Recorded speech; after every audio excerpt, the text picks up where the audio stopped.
everybody, welcome back to Goodnight Lighthouse. I'm Miss Dorothy and I'm here to read you another story. And you know what? We've been reading some books about baseball because it's baseball season and baseball is Miss Dorothy's favorite sport. And tonight I found another book about baseball, and this book is called Randy Riley's Really Big Hit. Randy Riley's Really Big Hit. This is about a boy named Randy who's not that good of a baseball player, but he is good at something very important. And we're going to get into this book and find out, because if he's not good at baseball, how does he make a really big hit? We're going to have to get in and find out. Are you ready to get in this book with Miss Dorothy? Good. I need you to sit up and listen up, because here we go. Randy Riley's Really Big Hit, written by Chris Van Dusen. Randy Riley stood at bat. He gazed out at the mound. His knees began to tremble, and his heart began to pound. Then Randy started thinking about the pitcher's throw. He wondered, without gravity, how far the ball could go. And as he stood there pondering, strike three went whizzing by. "You're out," he heard the umpire call, then walked off with a sigh. Randy was getting ready to hit the ball, but he started thinking too much, and he didn't even swing the bat. See, Randy was a genius. He just couldn't hit the ball. He struck out every time at bat. He wasn't good at all. But something beyond baseball brought a smile to Randy's face. What Randy really loved was stuff from outer space. He studied all the planets. He memorized their tilt. He researched how the thrusters on the rocket ships were built. He knew the constellations and the light years to the stars. And wouldn't it be great, he thought, to ride a bike on Mars? Randy's not very good at baseball, but he's really smart and loves to think about outer space. When Randy Riley got back home, he went up to his room. He knew he stunk at baseball, and it filled his heart with gloom. So he took his favorite robots from the shelf above his bed and staged a game of baseball with his robot team instead. He likes playing with robots more than baseball. That night before he went to sleep, Randy scanned the sky, and through his Spaceboy telescope, a glimmer caught his eye. He fiddled with the focus till he saw it crystal clear. It was a massive fireball, and it was coming near. Alarmed, he started plotting the projection of its path. He formulated diagrams. He double-checked his math. He calculated quickly and concluded with a frown. In 19 days, the fireball would crash into his town. Oh no, a big fireball coming from outer space? Randy Riley flew downstairs to warn his mom and dad. The impact would be major and the damage would be bad. He explained the situation until his face was red, but they both told him he was tired and sent him off to bed. They think Randy's being a little silly. Poor Randy couldn't sleep at all. He thought the whole night through. By morning, it was obvious just what he had to do. He gathered what he needed with determined resolution and lugged it off behind the shed to work on his solution.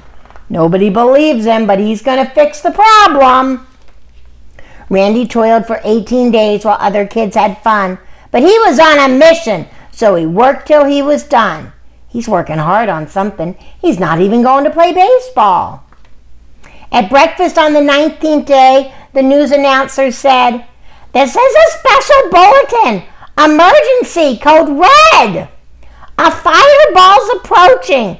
It just flew past the moon. It's coming fast, so be prepared for it to hit by noon." Now everybody knows it's true, and they're all worried. Randy was right. Everybody burst outside as fear and panic grew. But Randy ran back to the shed. He had a job to do. Everybody's running around frantic, but Randy's gonna solve this problem. He grabbed the tarp and gave a tug. It slid off to reveal the mighty mammoth robot man. He welded out of steel. The robot needed power, and Randy knew precisely that 97 batteries would energize it nicely. The eyes lit up, the engine whirred. Step 1 was now complete. So far, so good, thought Randy. Then they thundered down the street. He built a giant robot? Step 2 of Randy's mission took place just south of town, in a section known as Millville, where he slowed the robot down. The robot ripped the smokestack off an old abandoned mill.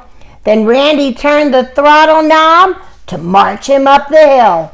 Where are they going? How are they going to take care of this? Back in town, the people were as frightened as could be, but Randy knew the time had come for critical step 3. The robot burst out through the trees, stepped up and took a stance, while everyone fell silent, as if frozen in a trance. Randy's eye was on the ball. No room for error now. 3, 2, 1, and flip the switch. A swoosh, and then kapow! A blinding flash, a booming crash. He knew what he had done. Randy Riley had a hit, his very first home run. Wow! Just like in baseball, they batted the fireball out of there. The fireball sailed out of sight. A rousing cheer began. Hooray for Randy Riley and his giant metal man! And as the crowd went crazy, Randy stood there with a grin and mumbled, how predictable. A fastball, low and in.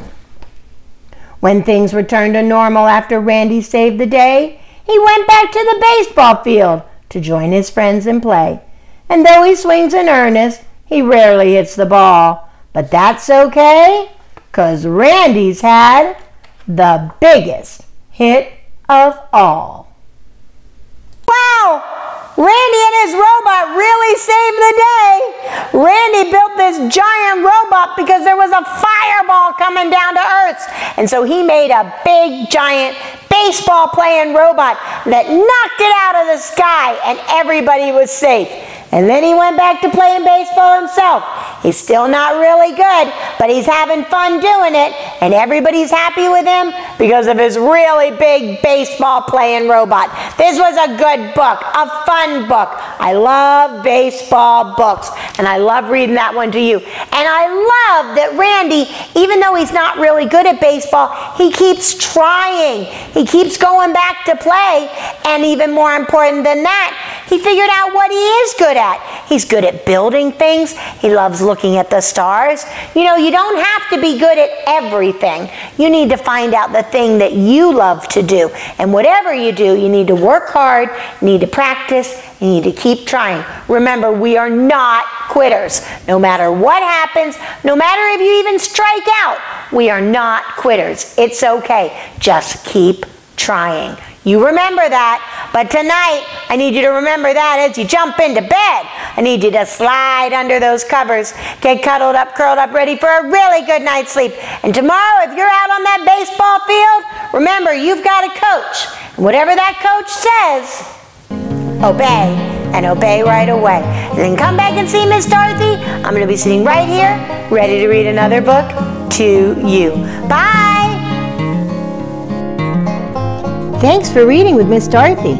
I hope you enjoyed this book, and I hope you'll come back soon to read another. What's your favorite book? Drop Miss Dorothy a note and let me know. I'll go find it, and I'll read it to you. Be sure to subscribe, like, and share. I'll see you soon.